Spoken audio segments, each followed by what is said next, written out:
Este é mais um Desafio Profissão, um programa da equipe de orientação profissional do curso de Psicologia da PUC de São Paulo, do NASCE Orientação Vocacional, em parceria com a TV PUC. Hoje abordaremos a profissão do geólogo e para isso conversaremos com o Paulo César Bodiani, que é geólogo, mestre e doutor em Geociências, livre-docente e professor do Instituto de Geociências da USP. E o Renato Kawagi, que é geólogo, mestre em Geociências no Instituto de Geociências da USP e trabalha como geólogo na Prominer Projeto Limitada. Eu agradeço a presença de vocês. Nós que agradecemos. E poderíamos começar com uma piada ou um caso sobre a profissão. A gente tem uma questão, assim, até o pessoal que tem um pouco de contato com geologia comenta muito, né, que vocês não falam pedra, né, vocês falam rocha, que aí chega uma criança e pergunta, que pedra é essa? Isso não é uma pedra, é uma rocha. Tem uma postura um pouco distante da sociedade, mas aí tem um rapaz lá que estava numa aula, perguntou para o professor que pedra era aquela, aí o professor falou, isso não é uma pedra, isso é uma rocha. Mas qual a diferença de pedra e rocha? Pedra você atira. Ele ficou brincando, pedra, rocha, pedra, rocha. Mas tem assim, piada mesmo específica, tem vários causos, várias histórias. Não sei se você já teve um acontecimento no campo, nas aulas de campo. Os acontecimentos de campo são sempre, mexem com a gente, né? Às vezes as coisas do perigo, porque você está no meio natural, né? Então, os animais peçonhentos, cobras, aranhas, isso a gente topa com eles no campo, né? Mas faz parte do dia a dia, da vida, né, das pessoas que trabalham no ambiente natural. Eu acho que mas é muito bom. Então, vamos aproveitar. O geólogo trabalha ao ar livre? Bastante. Fazendo o quê? A gente estuda o planeta só, né? E alguns já estão estudando outros planetas, né? Marte, Lua. Isso é interessante também.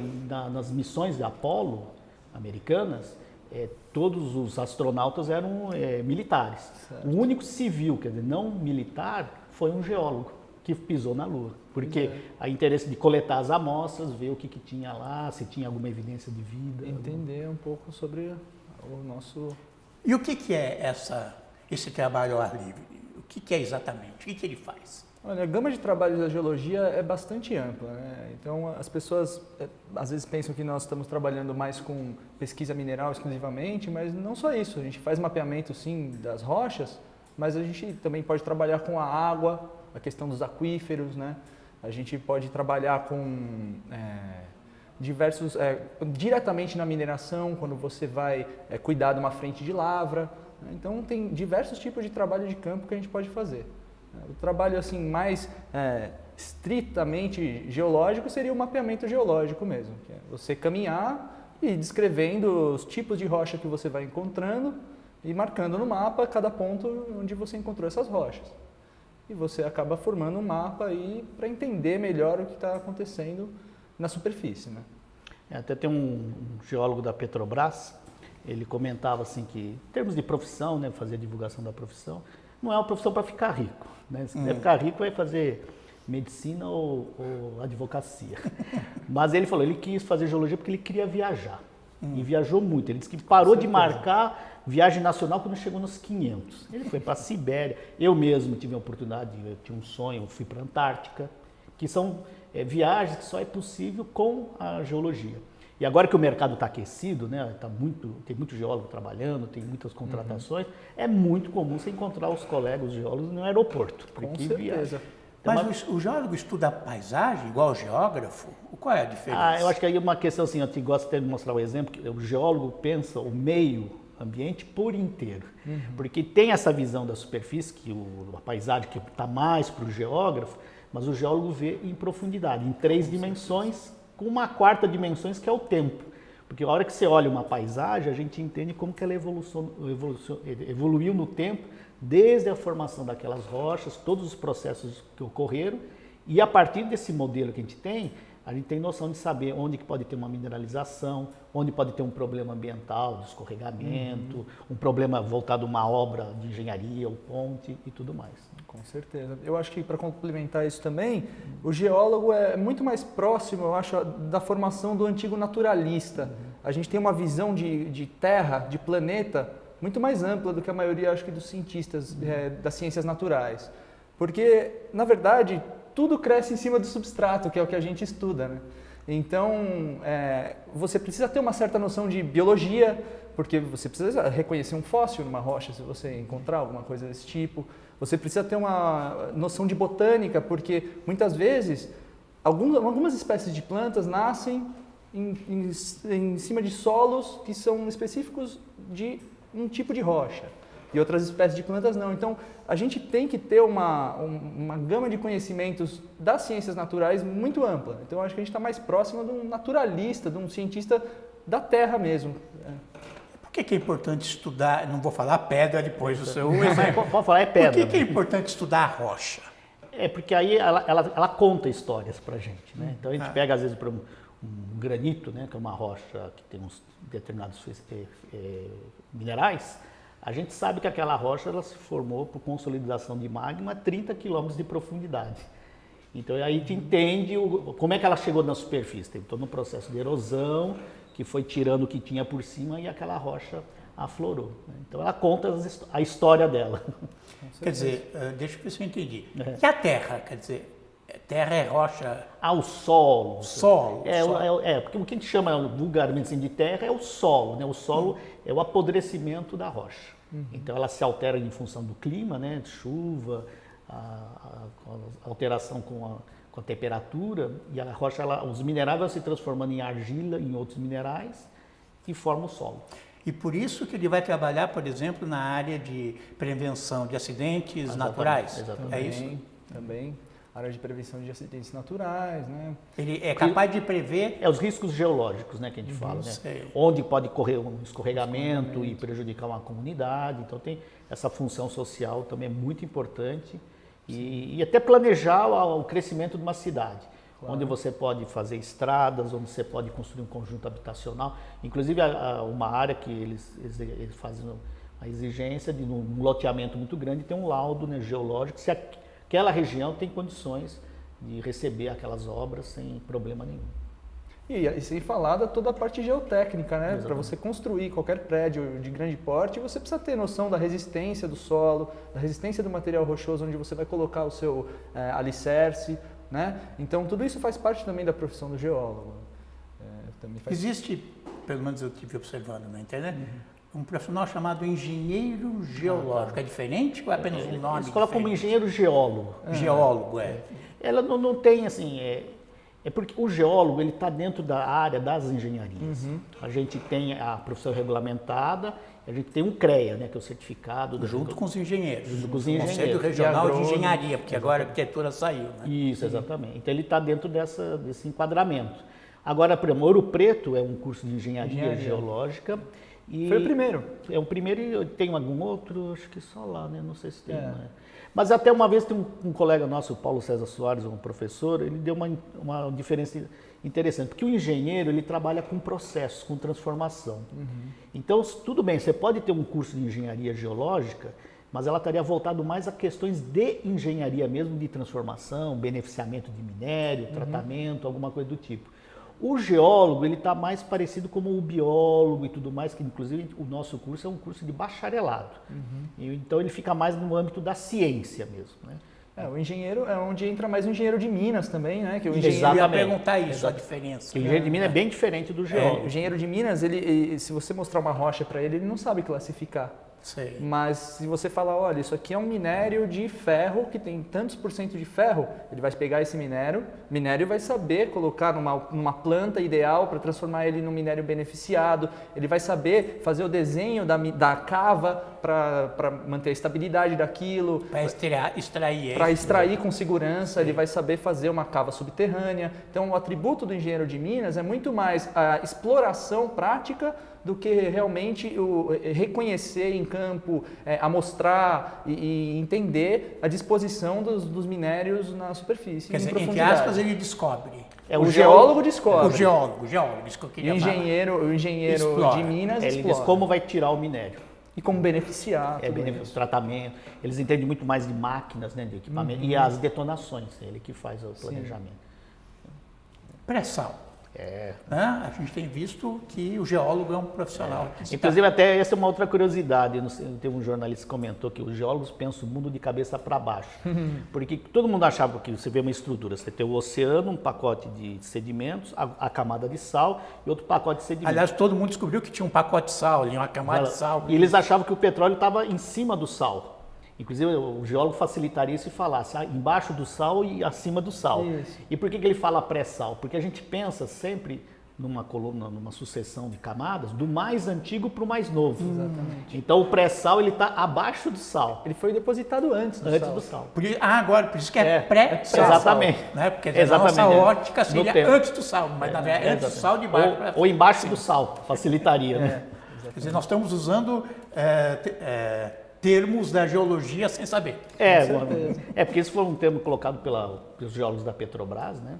E daí realmente é um campo E gigantesco. o que faz um geólogo na descoberta e na exploração do pré-sal? Então, a questão é o seguinte, porque para a formação do petróleo, ele tem uma rocha geradora, que é um folhelho, uma rocha argilosa, que inclusive é outro assunto que está em alta agora, que é o gás do folhelho, o gás do xisto. É uma rocha que tem muita matéria orgânica, aquela matéria orgânica matura, vira o óleo vai migrando até entrar numa armadilha. Pelas fraturinhas que tem na rocha, as quebras da rocha, esse óleo vai escoando ali. E aí ele fica aprisionado em algum momento. E aí eles fazem uns perfis de sísmica e fazem uma geofísica, tem uma imagem como se fosse uma tomografia do corpo humano, ele tem condições de saber onde que está aquele óleo alojado. É ali que ele propõe para fazer um furo. Então, o geólogo faz esse papel, onde que está alojado o óleo. O geólogo tem esse papel muito importante de interpretar todos esses dados, né, de levantamentos geofísicos, como o professor falou agora, também de sondagens, porque você precisa, não tem como, para você reconhecer o que está lá embaixo, você precisa furar. Então, a gente faz as descrições, a gente consegue fazer a amarração. Quando você perfura uma série de camadas, você encontrou uma camada que tem um fóssil, uma estrela do mar. E aí você acha essa mesma camada daqui 10 quilômetros para lá. Então você começa a fazer amarrações, o geólogo interpreta o que está lá embaixo. E a partir daí você consegue entender onde é que está o óleo, onde é que está o recurso mineral que a gente está buscando. Quanto tem também? Quanto tem, a gente quantifica. Eles trabalham hoje com estatística, né, que chama geoestatística, então faz um modelo. Porque até para você ter às vezes as pessoas não entendem, mesmo por uma mineração, não é chegar lá e começar a detonar e explorar. Ele faz todo um planejamento prévio, você trabalha bastante com isso. E a avaliação do petróleo, da qualidade dele, também é uma tarefa do geólogo? Na verdade, mandamos para um laboratório especializado e a gente, quando tem o resultado dessas análises, a gente consegue saber se é de boa qualidade. Isso é um atributo do geólogo interpretar. E também não só para o óleo, para qualquer tipo de minério, né? Até a própria brita do material de construção civil passa por uma série de ensaios para saber se ela é resistente o suficiente para ser utilizada como agregado na construção civil, né? Acho que é interessante até colocar esse aspecto, a gente colocou muito do trabalho de campo, que é porque a gente gosta mais, né, do trabalho de campo. Mas tem geólogo que não gosta de viajar, nem trabalho de campo. Não gosta de jeito nenhum. E trabalha em laboratório. Então você tem o trabalho de campo, você coleta o material, as amostras, os dados, aí você tem a parte do laboratório, a parte de gabinete, que você vai trabalhar essas informações. Você mesmo, né, trabalhou com geoprocessamento, com imagem de satélite. Então tem um campo bastante diversificado, né, de trabalho. A gente diz que a parte boa é quando você vai para o campo, é aquela coisa mais dinâmica, você está vendo o ambiente, você está interpretando tudo aquilo, coletando amostras, mas depois é uma quantidade de dados grande que você tem que voltar para o escritório e ficar muitas horas tratando tudo aquilo. Então não é só um trabalho de campo, não, tem toda a parte de você tratar todos esses dados que você levantou em campo, né, que é a parte mais cerebral mesmo. Não está dividido como em outras profissões, alguns coletam e outros analisam. Não, é o mesmo profissional que faz essas coisas. Depende da estrutura organizacional de cada empresa, mas geralmente, para você ter essa amarração, é importante que você, como geólogo, viu em campo aquilo tudo, interpretou a paisagem, interpretou a rocha. Então, quando você volta com todos esses dados que você viu, amarrar tudo isso com a pessoa que, pelo menos ao seu lado, que foi ao campo para trocar ideias e chegar a um resultado mais legal. Você, Renato, trabalha numa empresa privada. Isso. O que faz um geólogo numa empresa privada? A empresa onde eu trabalho, a ProMiner, ela faz assessoria para mineração desde a parte ambiental até a parte jurídica e tudo mais, né? O geólogo, eu como geólogo lá dentro, eu trabalho na pesquisa mineral E na interpretação justamente desses dados, que a gente faz ensaios de geofísica, a nossa empresa trabalha praticamente com agregados minerais, como areia, brita, às vezes calcário para fazer cimento, né? Então, a gente pega dados de sondagem, dados de geofísica elétrica, põe uns eletrodos no chão e a gente consegue ter a ideia da espessura de solo que tem em cima, porque uma das coisas que onera muito a extração de brita é você ter uma camada de solo muito grande em cima da rocha fresca. A brita ela não pode estar, a rocha não pode estar podre, não pode estar estragada. A rocha tem que estar fresca e resistente. Então você tem que arrancar esse capeamento todo. Então a gente faz o cálculo de todos esses volumes, a gente planeja quanto que você teria que tirar desse capeamento e o quanto isso custaria. Então, a gente faz essa parte de pesquisa geológica. Para ver se é econômico. Se é econômico. O que você vai produzir, se compensa, tem o um que você vai preço. gastar para tirar. Exatamente. E a relação da geologia com a questão da produção sustentável, da questão ecológica, como anda essa discussão? Isso é interessante, É muito que legal falar sobre isso. o minério não é sustentável, porque ele não é renovável. Na Pode escala ser do tempo reciclado, geológico. mas, né? Em Mas alguns você casos. tirou, acabou. Não está mais lá. É por isso que ele tem que ser utilizado da melhor forma possível. Com certeza. Tanto que a gente brinca às vezes que em mineração você pode pôr água no leite, né? Porque você não põe água no leite. Isso até tem um termo técnico que chama blendagem, que você tem um minério de baixo teor, né? Um de alto teor, você mistura até para ter um teor médio. Um teor médio aceitável, com valor legal. E não é problema, você tem que fazer isso. Tem que fazer isso porque você prolonga a vida útil da sua mina. Senão aquele de baixo teor você vai... Senão se você vai lá e pega só o filé, depois você não vai ter um minério de bom teor, acabou. Então esse é o papel do geólogo. Não é mais otimizar. econômico extrair.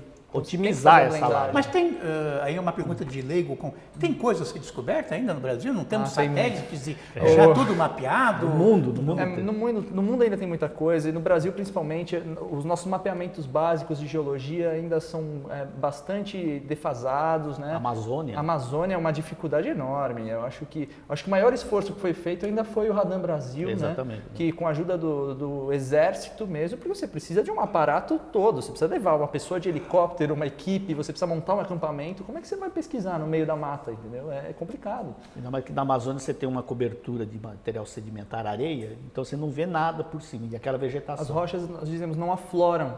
Você não vê afloramento Aí vocês usam bastante geofísica, que a E geofísica os equipamentos de satélite não conseguem perfurar isso? Existe uma maneira, a gente chama de geobotânica, onde você tem uma cobertura vegetal muito densa, de florestas naturais, né? Não pode ser floresta plantada, porque você não tem variação de espécie. A gente se vale dessa ideia de que cada espécie está mais adaptada a um tipo de solo e diretamente a um tipo de rocha. A gente consegue fazer os tratamentos em imagens de satélite que nós conseguimos ter boa ideia do solo e do substrato abaixo daquela floresta. Mas um outro problema as florestas estão sendo cortadas, né? E os satélites que hoje em dia são muito melhores do que tinham 20, 30 anos atrás, com alta resolução, as áreas onde ainda tem floresta de pé já são muito menores, então a gente tem esse problema. Eu gostaria de falar um pouquinho mais sobre a questão ambiental na mineração, que é muito importante. Eu acho que as pessoas em geral têm um preconceito muito grande, né, professor, com a mineração, porque o impacto visual é muito grande. Então você está andando, você vê Minas, por exemplo, você vê aqueles buracos enormes, né, os caminhões, o pó. Mas a gente sempre gosta de colocar uma balança. A área que você degrada para fazer uma mineração é muito menor, por exemplo, do que fazer uma criação de gado extensiva, uma pastagem com baixíssima produtividade, como a gente tem via de regra no Brasil. Principalmente na Amazônia, que é... Principalmente nas fronteiras agrícolas que nós temos aí, agora o Mapitoba, que é Maranhão, Piauí, Tocantins, Bahia. Todo mundo chega no fim de semana e vou fazer um churrasco, comer minha picanha. E não pensa no impacto ambiental que é você criar gado como nós criamos. Mas quando vê uma mineração, fala, meu Deus, está destruindo o meio ambiente, está estragando tudo. Eu acho que a gente chegar no equilíbrio é muito importante. As pessoas acham que assim, nós temos regras severas que têm que ser seguidas para você levar uma mineração. É isso? Manejo ambiental importantíssimo, monitoramento, nossa empresa faz isso bastante também. Monitoramento de ruído, monitoramento de pó, né? É complicado, assim, é um trabalho minucioso e é feito sério. E precisa lembrar que pela Constituição é o único empreendimento que é obrigado a recuperar a área degradada. Então não se deixa mais aquela cava. Então, concomitante à lavra, eles vão jogando solo, pegando até vegetação nativa. Vegetação nativa. Então ele lavra e vai recuperando. Tanto que muitos lugares que já começaram a fazer a recuperação, daqui 5 anos você vai lá, você nem vai ver que teve uma mineração. Pois é. E eu acho que é importante atentar as pessoas para isso, porque todos nós temos o nosso impacto, só de ver. Né? Vocês falaram aqui dos fósseis. Qual é a ligação do geólogo com a paleontologia? Para ser um paleontólogo, ele pode ser biólogo, pode ser até físico, químico, porque a paleontologia está no âmbito de pós-graduação. Então eles formam uma graduação e vai fazer uma pós em paleontologia, até como em arqueologia. Mas os geólogos eles têm trabalhado bastante porque eles têm essa noção da evolução da paisagem com o tempo. E algumas datações, né? Porque hoje é possível você ver uma camada e saber em que época que ela se depositou. Né? Mas tem muito geólogo que trabalha com a paleontologia de uma forma científica e, como o Renato comentou, tem paleontólogo na Petrobras, porque aí você entende determinada correlação de fósseis, onde é que está a melhor camada para fazer a lavra, a extração do petróleo. Então, ele estudando a paleontologia tem uma aplicação econômica também, e não só científica. Né? Sim, não só de preservação ou de estudo. Inclusive, muitos alunos que entram na geologia, por causa da influência do Spielberg, lá do filme do Jurássico, que é ser paleontólogo, mas ao longo do curso depois vai para outra área. É comum. Com certeza. Existe na sonografia uma área chamada sonografia geológica. Isso, certo. Né? O geólogo faz isso também ou é coisa do oceanógrafo? Não, tem bastante, tem geólogo que trabalha com isso. Bom, o pré-sal está aí, né? Às vezes dinâmica da sedimentação, por exemplo, você vai fazer um porto, ver as correntes, porque você muda todo na dinâmica costeira, inclusive nós temos grandes problemas de erosão aqui na nossa costa brasileira e o planejamento disso é fundamental, porque às vezes você tem um lugar que tem uma erosão, você põe uma proteção, esse sistema erosivo vai para uma outra área, vai migrando. Então você transfere o problema para outro lugar. Você empurra para o vizinho o problema. É um grande desafio a questão de erosão costeira, um problema, tem cidades aí que já estão sendo comidas. De Iguape ali, né? Exatamente. Voltando ao seu caso inicial, que você contou, dos perigos inerentes ao campo, o geólogo é um aventureiro? Um pouco, bastante. É um Spielberg, quer dizer, né? Tem um pouco esse estereótipo, mas a gente fica muito no campo, realmente, mas... Eu acho que você tem que, acima de tudo, se sentir bem na natureza. Se você vai fazer geologia e você sabe que você vai estar no meio natural, que você se sinta bem ali no meio.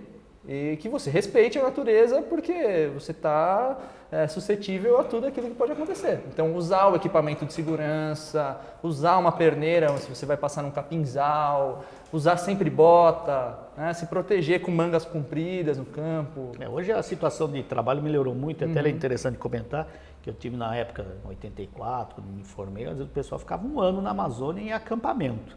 Hoje eles trabalham muito com regimes, que eles falam 3-1. Ele fica 3 semanas no campo, em acampamento, hoje até melhora, às vezes com containers, com ar-condicionado, e 1 semana em casa, e a empresa paga a passagem aérea para ele ir para casa. Né? O pessoal que fica em plataforma na Petrobras, eles ficam 2 semanas na plataforma e 3 semanas de folga.